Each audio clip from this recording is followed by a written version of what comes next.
That question is so loaded, John. I don't even know where to start with that. I guess the problem is, and by the way, John, I love that question. Interesting. Yeah. Interesting. This is an interesting topic. What's the solution here? Show up, understand your part, and just crush it. Pay-per-click, social media, we can talk about all this stuff, but what really matters is patient experience, that wow factor. Startup Uncensored. The questions you have with the truths you need to hear. Now your hosts, Michael Dinsio and John Bertagni.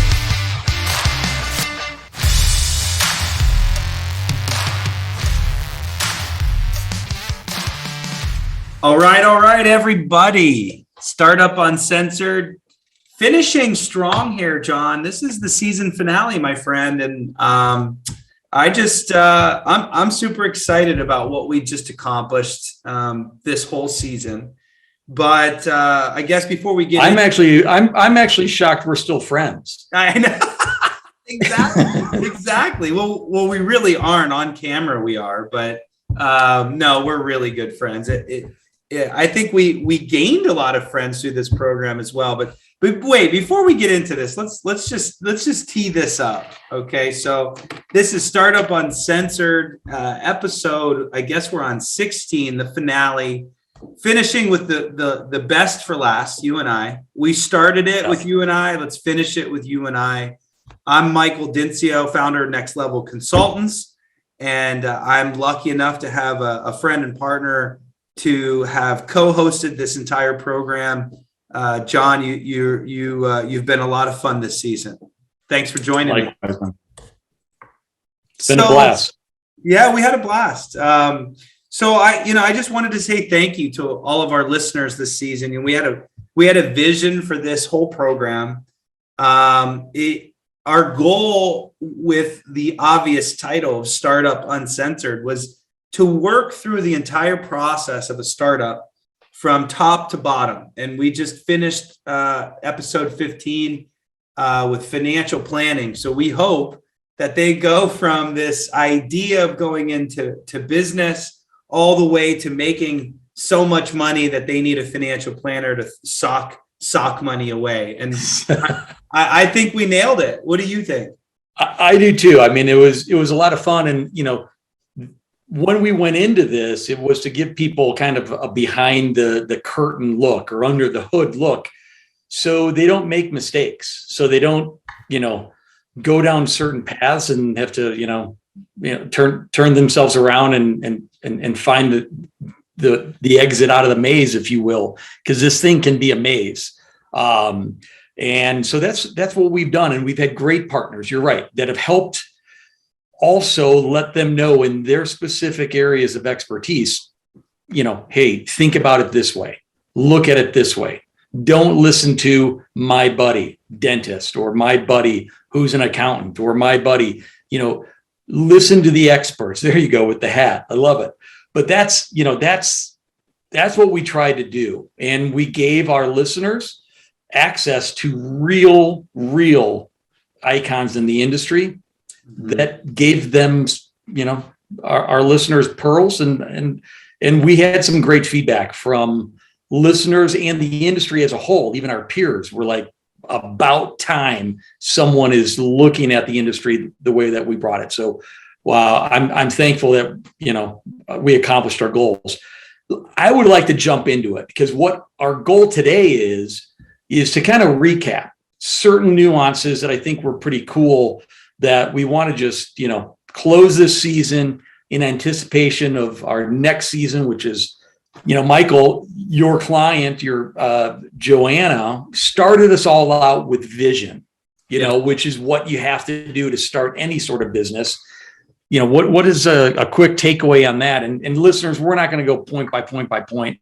We're just going to kind of, blaze through this. But Mike, what do you think, man? Yeah, man. I mean, we talked about it through the whole season of how important vision is. And I talk about it with my clients every single day. If they aren't starting this process with a clear idea of what they're trying to accomplish, then what's going to happen is what's going to happen is the industry is going to dictate their vision for them.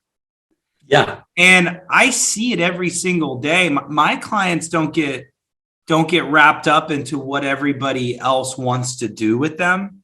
And that could be anywhere from over engineering a space or buying crazy equipment or architecture or a type of computer that the IT company thinks about and not what you could actually do, right? I mean, all the way through. I mean, even from hiring the right people and having the customer engagement that you want. I mean, all the way through. So vision is such a key thing. Joanna, she talked about how she stumbled along the way and finally found the synergy with her partner, and they're crushing it. I actually just heard from her the other day. So that was a great episode and I think, the main takeaway with that is when you put your vision statement and your goals of your practice, stick to it. Joanna talked about it. Mladen talked about it. Yeah. It's about staying true to that vision. And that's the key. Which segues right into the second episode with demographics. If you're not super clear about demographics, you're going to pick the wrong market. You're going to serve the wrong people. You won't have the right opportunities coming at you. Those two really fall into play really, really heavily in my mind. They do. 1,000%. I mean, your demographics have to match your vision.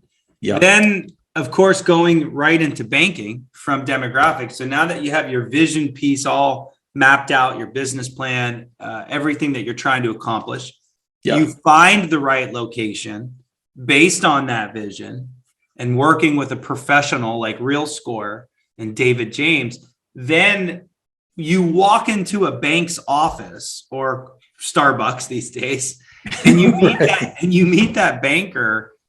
You're not talking to that banker about, hey, what should I do?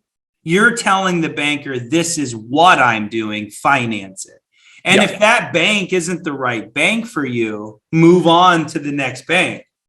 And again, I talked about this. I talked about this on the episode, and I think Wells Fargo is a great bank. They enjoy those conversations, but I think deep down inside of every single banker, they wish someone would just present a business plan and say, I need this amount of money, do it or not do it. Too many times doctors are walking into that Starbucks and saying, I think I want to do a startup. I've been working for so-and-so. Can I afford this? Well, and what that does, and you and I have both seen it, right? In our vast career, people go down a path with a bank, and lo and behold, at the last minute, we're not funding you. And especially in this day and age, that happens. Mm-hmm. So that clear message, that clear business plan, that, knowing what buckets you're going to fill with what money, that's going to help that bank early on tell you, I don't think that's going to work, or this is going to work. And you're bringing a point up with the buckets, and sorry, it's a sensitive thing with me because next level, very honored and grateful. We're working on our 25th startup right now. And nice. Of those startups, we're struggling with some of the banks on the buckets. And it's because some of the banks, they just don't, they have a preconception of how the buckets should be set up based on 1980 rules. And and it's so true. And we talk about this in episode, I forget which episode number it is, but the marketing episode of how much money you need to set aside for marketing, for consulting, for construction. And construction costs are out of control right now. So to set up a budget based on 1990 standards with construction going as crazy high as it is, the buckets need to be changed a little bit for the project to run smoothly. And so anyways, business plan, vision, all the way through to banking, you need to dictate and kind of demand what you're trying to get out of that bank. So, and I would agree. And those same demands go into the real estate play. right? 100%. And we had great, I mean, some of those, that Shark Week with the hilarity of some of those individuals was just classic. You know, my affinity with Chicago, obviously my sausage and, you know, old style voice came out, but you know, that's that whole world. I felt like that was really a pedestal of this group, because we were able to transform the US and the coverage of the US to help people understand all the needs, no matter where they're looking, urban, rural, you know, suburban. Like it was, I thought it was brilliant. Yes. West Coast, East Coast, you know, I just love that whole piece. But, you know, one of the takeaways there was, you know, hiring that representative early on, and don't try and do it on yourself because you're going to get screw jobbed. And that's the last thing that you want. Hire these guys. They, you know, it's nothing on you and it's going to save you headaches. But more importantly, once again, that vision, they're going to be able to tell you where you want to be, or give you those options. Am I right? 100%. We interviewed 6 real estate companies, 6 from West Coast to East Coast, or at East Coast to West Coast, I forget. But I mean, that is such a service to our listeners. I don't think they appreciate that. You get to listen to 6 dental specific real estate groups that have probably averaged 50 deals a year ish, maybe 30 deals a year. The experience and the wealth of knowledge, hiring an expert to kind of handle that is key. But I do want to call out that we called it Shark Week for a reason. I want everybody to remember they are the best at negotiating, better than me, better than you listeners, better than John. I mean, they know how to negotiate real estate. That's what they do. And they are doing it for you, not the seller, but for you. So you got to get that representation. But there's a big asterisk that I want to call out, that the reason we called it sharks, because they are sharks and they get paid. And we ask them the hard questions. They get paid at the end of the deal. And I've found that even working through a lot of those negotiations, they get to a point where they're like, let's go, let's go, let's go. They smell the blood in the water, as a shark does. Yeah. And they start pushing for the end. And so I'm not taking away from them that you have to have someone like that on your team, but don't be afraid to ask for just a little bit more, or take another extra week or 2 before you sign that lease. Because remember, their commission is when you sign that lease. Good point. Yeah. So it's not like all these people are our, you know, best friends. You're right. We did challenge some questions, and some of them, I don't think some of the banks or the fiduciaries were able to answer our real questions from a compliance standpoint, which is we get. But I think that's what we wanted to do, was press it a little bit. Hence the uncensored part. All right. Right. So the cool thing about the entire team is that everybody fills a hole, right? Yeah.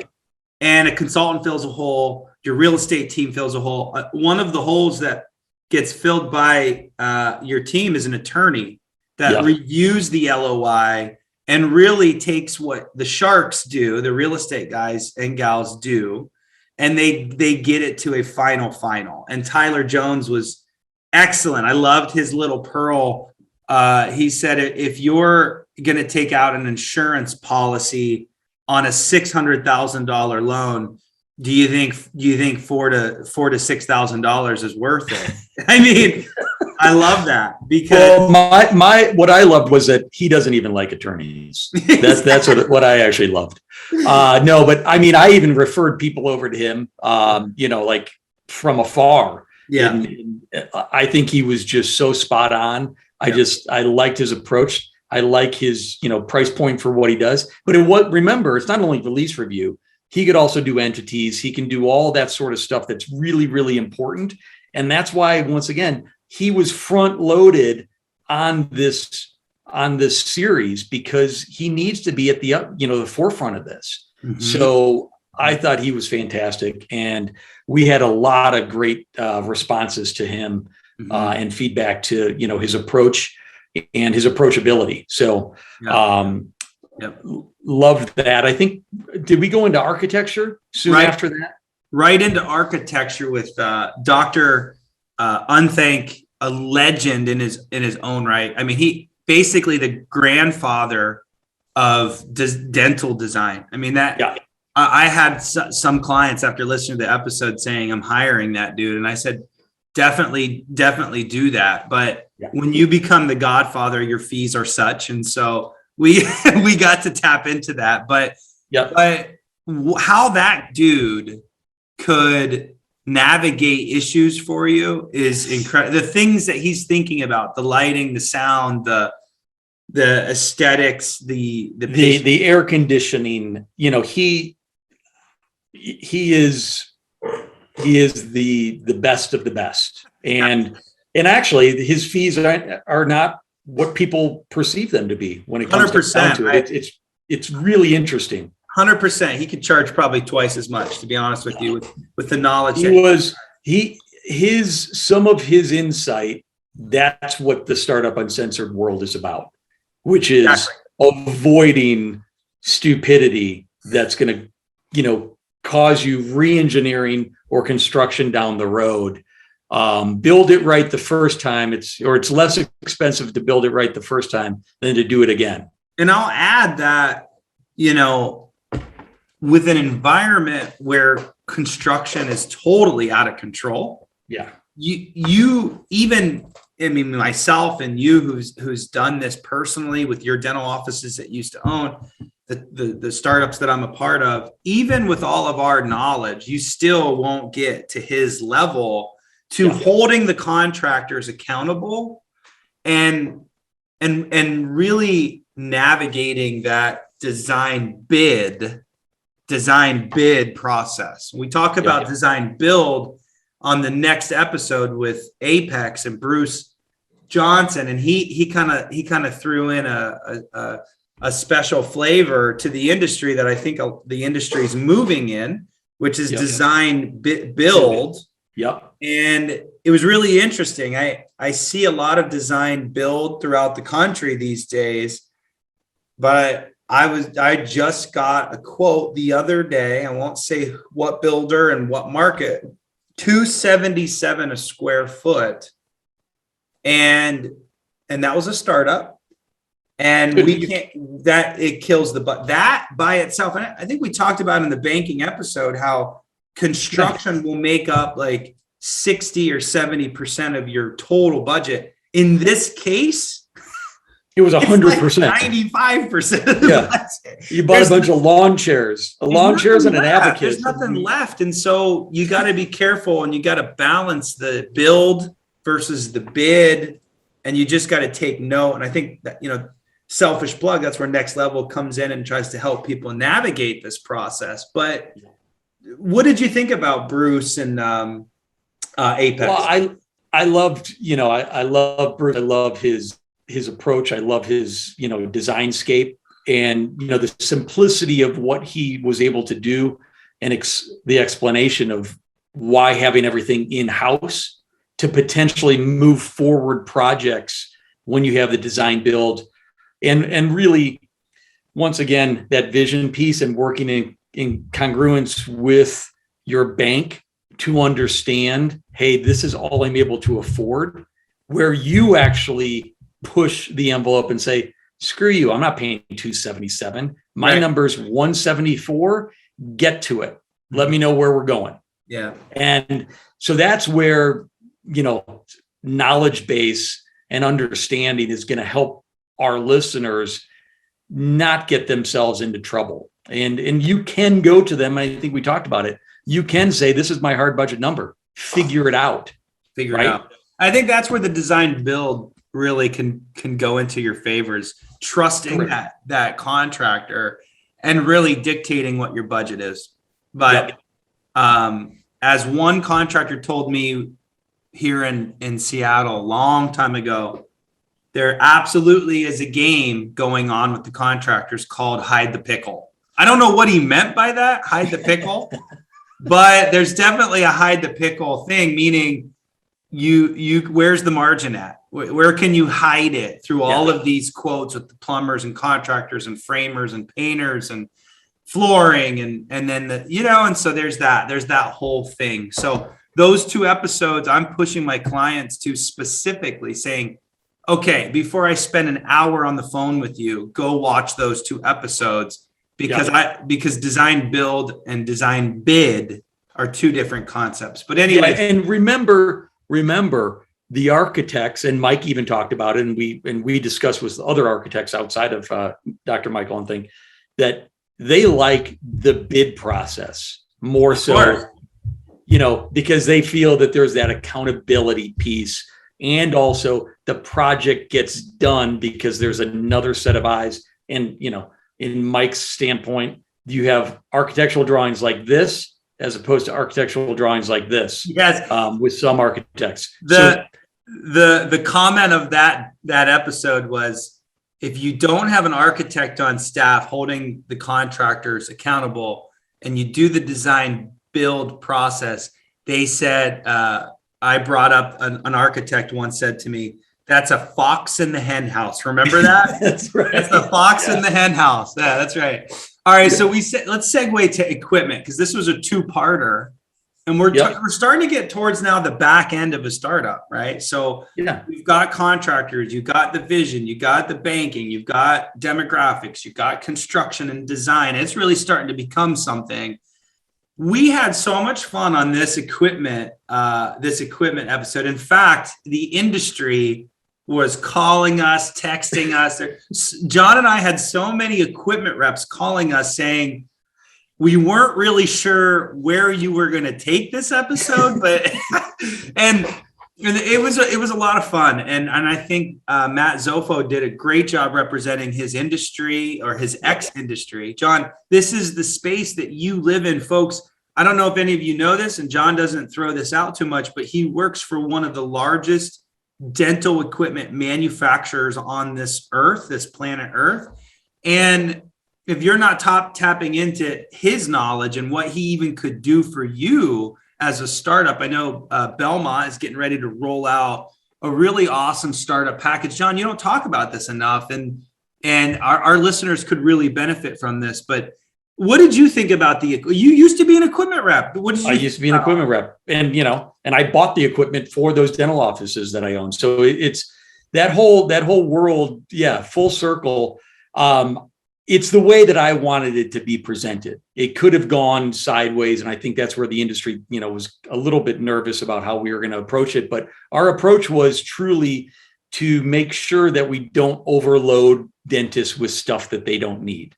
They don't need to buy a mansion, right? Or, a Lamborghini right out of school. You can buy a Toyota, you can buy a Lexus, you can buy different things along the way, and that will last you 20, 30 years. The main goal is to not sell you a Yugo for, I'm aging myself, but, things that were disposable cars that would last 2-3 years. So the goal was, here, let's not overload you. Let's not build it out 7 ops from day one when you don't have, patient one. And Matt did a great job. And you're right. I work for Belmont Equipment. We're rolling out a whole program for startups, which will be fantastic.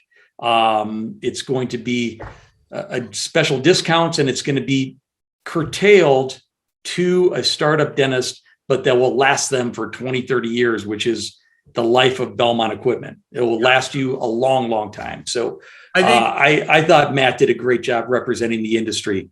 I thought it was interesting in those episodes, if you remember, it was all about differentiating yourself as the equipment rep who had experience over just slinging quotes and trying to lock you down into some deal, or the buy 2 get 1, or mail order, where there's, you're hiring your own service tech to install the equipment, shows up on your doorstep and you've got to install it, or you need to find someone. I mean, there's just that. Get out of here. There's definitely some extremes to that industry.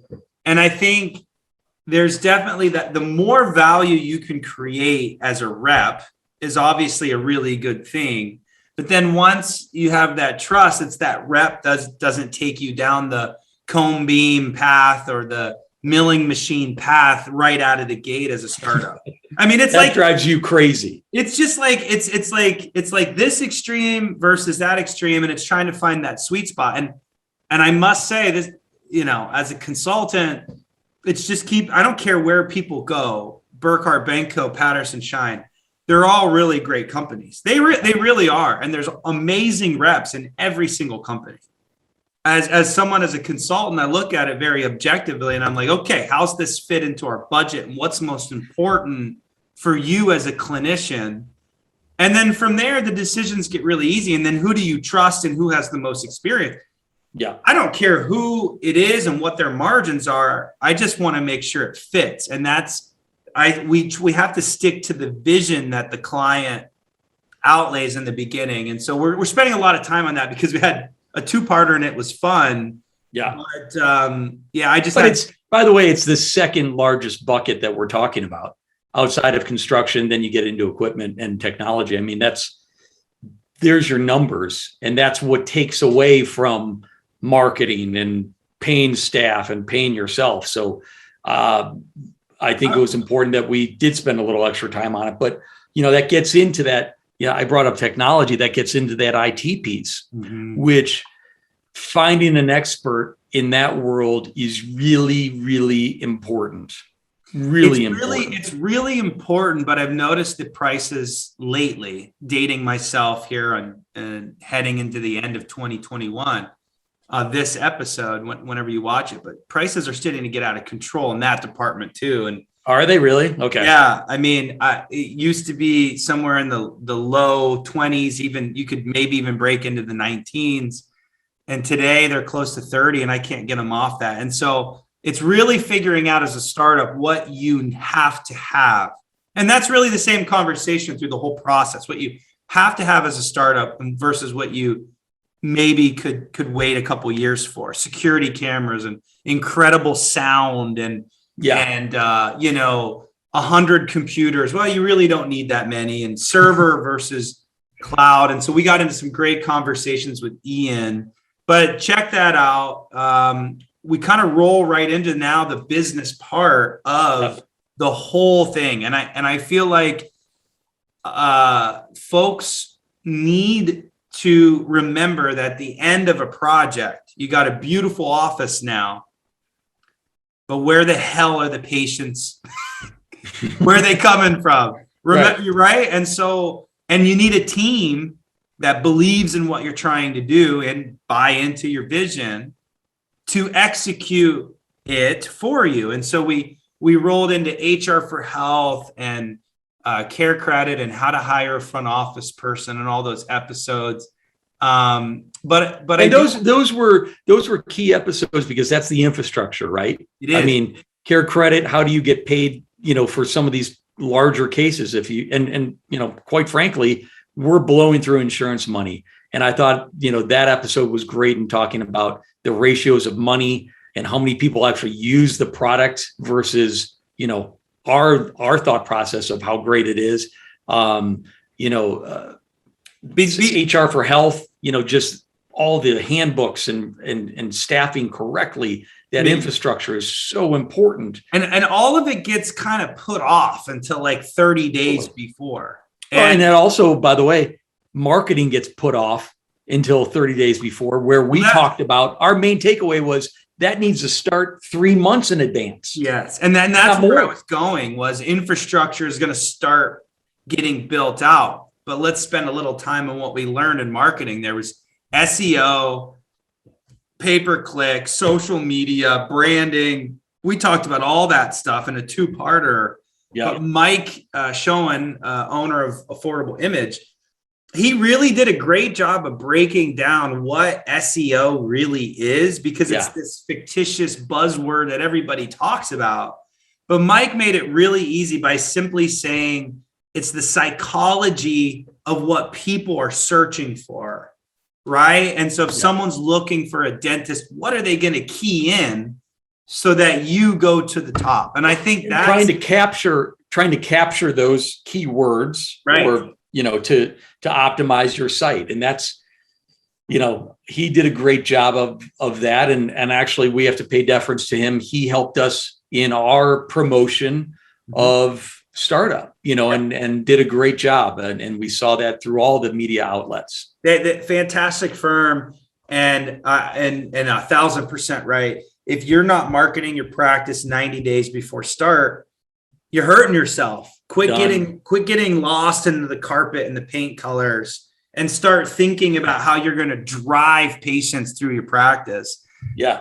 And it's also, we also talked about not only external marketing, we also talked about internal marketing and, boots on the ground marketing within your community, how important that was and the efficacy of that. So it wasn't only, paper or digital marketing. This was also internal, which doesn't cost you that much money, and also external boots on the ground. Girls, hand out flyers, go to this, or guys, whoever it is. But that's as effective, if not more, that community outreach. So 100%. Once we get those patients in, Mike, right? We got to manage your business. You got to manage. Well, but we're also going to talk about billing. How do we bill these people? Right. Are we doing fee for service? Are we going to, are we doing managed care? What are we doing? Yeah. And how do we credential?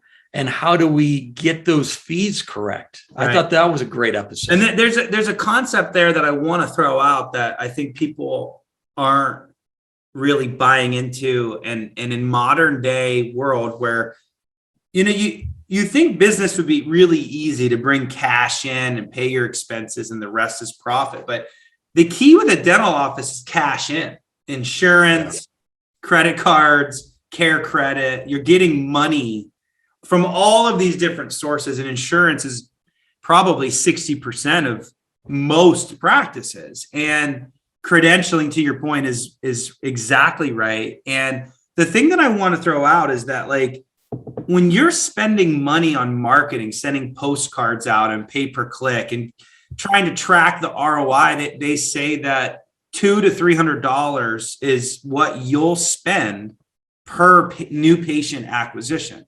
$200 to $300 is what you're spending to get a new patient to come through your door on average. You with me? Yeah. For a patient that comes through Delta Dental's website, what did you pay for that? $0 US. $0 US. So that is something to consider when you're getting your butt kicked on the insurance breaks. Just think, without them, maybe you wouldn't have as many patients. It's free. It's not free because the fees are less, but it is a marketing generator. So, we kind of summed up then right into dental accounting pros who helped us with the bookkeeping and talking about CPA works. That episode, my Zoom account crashed on you and Kevin, and you two literally ran the whole show. So I didn't know if I needed you back. Why don't you summarize that episode? Because I wasn't there. But I think what that was that, that amalgamation of those financial individuals that deal with your numbers and your bookkeeping and your accounting, especially in those first years, when you have such capital outlay and you can take advantage of some, small business owner advantages, Section 179, advanced depreciation, all these sort of things.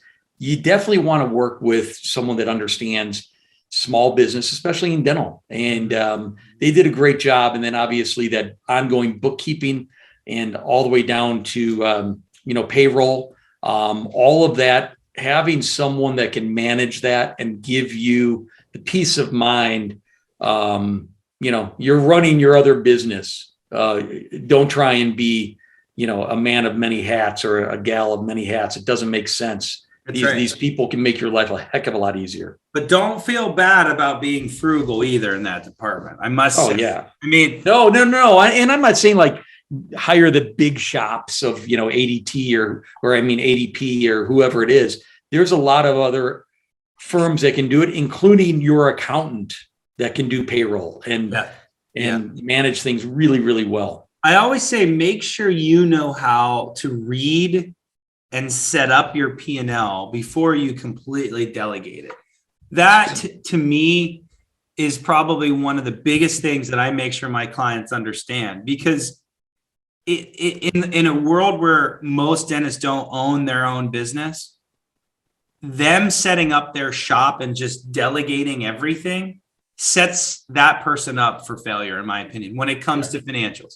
If you're relying on your bookkeeper and CPA to tell you if you're making money every quarter, that's a problem.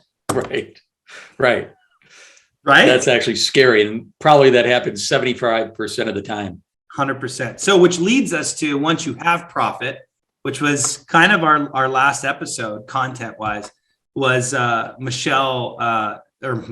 Stephanie Tsang with North Star Research Group. And we talked about a couple of things. We talked about how to put your money away, strategies around that. But we also benefits. We talked about benefits and how to differentiate yourself from the dentist right down the street. And they might be paying $60 for a hygienist, but maybe you only need to pay $55 with some bennies, And so I thought that was a phenomenal episode, and it was really a good one to finish the season on. I couldn't agree more. We just blasted through it, a quick synopsis and some highlights, but I think overall our viewership and listenership, those individual episodes, they can go back to, because there was a lot more than just what we just highlighted. And 100%. And I think, and that's the crazy thing is we're still seeing people pop back in, and so that's what I love seeing. And obviously the technology piece, we can see unique users, and then, first time users, and then repeat. I mean, it's crazy. Our people come and look at us for some reason on an ongoing basis. It's great. Well, they definitely don't log in to stare at our looks, John, but it's definitely the content. And I would say that there's probably a solid 3 to 5 pearls in every episode if you hang in there.